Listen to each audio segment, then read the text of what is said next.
Today for our final session in office here, I spent our first chunk of the session in our treatment space with Mr. Mash on his retractable leash, but I did only give him about 10, maybe 11 feet of length to work with, just so we didn't have any dog-to-dog surprises if somebody brought a dog back into the treatment area.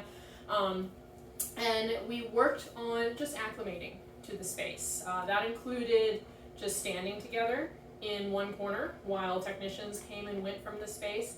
Technicians were instructed not to acknowledge Mash in any way, so they didn't talk to him, they didn't look at him, they didn't acknowledge his presence. And he did freeze up about halfway through the acclimation process. It was when I sat down on the floor with him was when he actually froze up a little bit. So we worked through that by using our marker of yep for any movement that I saw from him. It could be a head movement, if he just was willing to look over one shoulder instead of the other. Yep, just like that. Good job. Any shift in his body weight, if he shifted from his back feet to his front feet, or from one side of his shoulders to the other side of his shoulders, I would mark and offer cookies for that. He was really food motivated today, which was another big improvement. Usually it takes the first few minutes of just love and affection and verbal praise to get him able and willing to take cookies. Today he was taking everything I threw at him. I have just kibble in here. I have a couple of kind of smaller freeze-dried training treats, and then I had some beefier kind of sausage and bacon strip treats. Of course, he was all over the bacon strips, but he ended up taking everything I threw at him as a reward today, which was really good to see. And we ended our acclimation session in the treatment space by allowing him to approach technicians after he was willing to look towards them.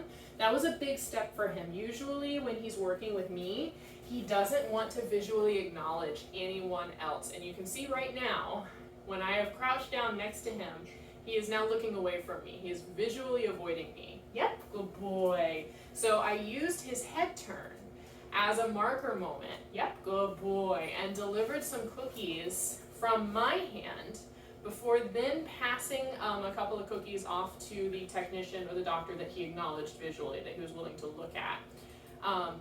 And he would take a treat from them. He flinched at any affection that they tried to give him, so they could give him a cookie, but anytime they tried to move to his shoulder, you see that flinch, or his torso, he would kind of flinch away from it. So I asked them not to try and pet him. They could just offer him cookies, and then he could choose if he wanted to sniff at their hand or maybe just turn away.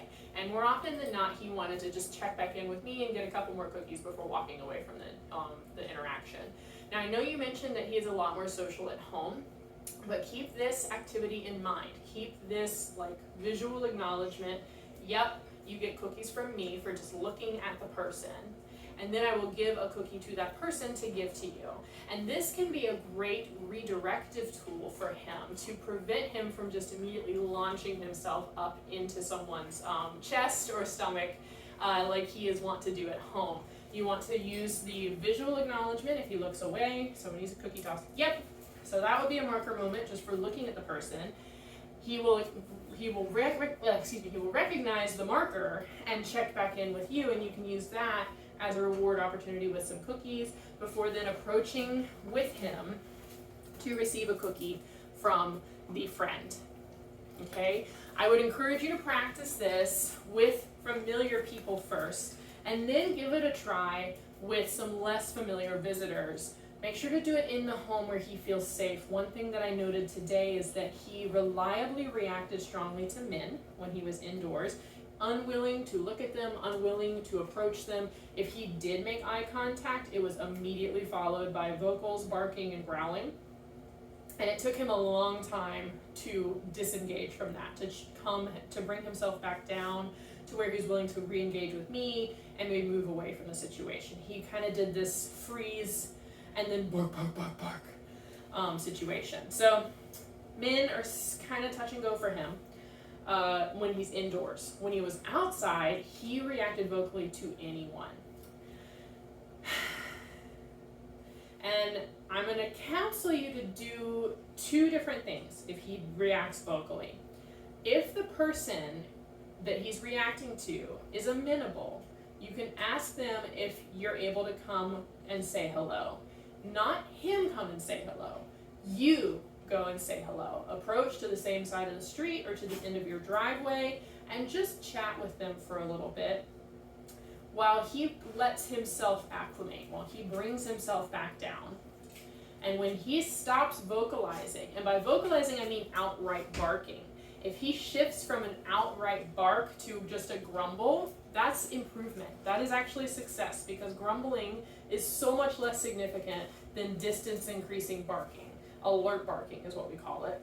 And so you can actually reinforce him for just growling, because that indicates a de-escalation on his part. He has kind of downshifted from overt barking to just grumbling and a little bit of concern. So you can reward for that.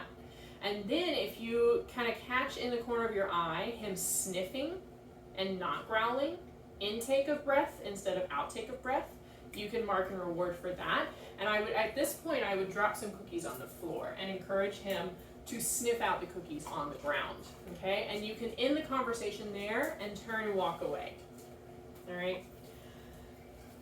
Last thing we did during our session, and it kind of was a shame to end on a note, on this kind of note, was we did his nail trim. And we got 3 of 4 paws done. We got the 2 back feet done really easily, and we got the front foot done pretty easily. He wasn't thrilled. The front right foot, he did not want us to finish. He would not let us finish. He started bucking and grumbling a little bit while I was doing a very general standing restraint. And so I made the choice to not try and push through to finish the front right. So he has 3 of 4 feet done. And I would love to tackle that again during his next appointment that he's here. Not for stay and train, but just, you know, as a medical service, or maybe just a grooming appointment that we can make, okay? You will not be charged for a nail trim for this visit, just for the stay and train. Because that was a learning period, it was a learning moment. And what we learned from him, are you eating my fingers now? Rude. What we learned from him is that the freeze, the shutdown, will occur when he is under restraint. He will freeze and kind of go far away, dissociate, if you will, during medical services.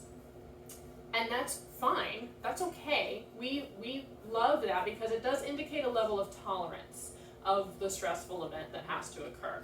So he did kind of freeze and shut down while I was holding him for the back feet and for the front left foot. He did get more flinchy for this front left foot, but we ended on a good note there. I released him from the restraint. He came right back to me to take some cookies.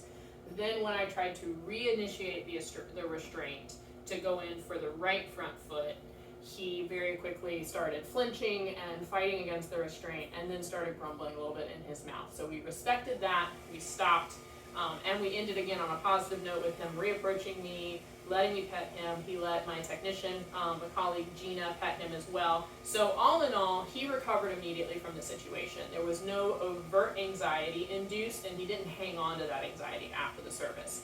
All good things. I'm really happy to see that. Because of the response he had during his very first medical visit here, which was to try and become more and more aggressive and escalate with some of our other technicians. So seeing good things, seeing good results. I feel good about stopping our stay and trains every single week. I would like to shift to kind of a monthly visit just to maintain his familiarity with these spaces without having to get poked and prodded. So that would put his next appointment in November, at the beginning of November. I'm going to go ahead and set that up on our schedule. And as we get closer to that week, you can let me know if you need to reschedule or adjust our plan. But I would also like to set up some virtual consultations, some video consultations with you in the home, because we have made really good progress here learning how to read MASH.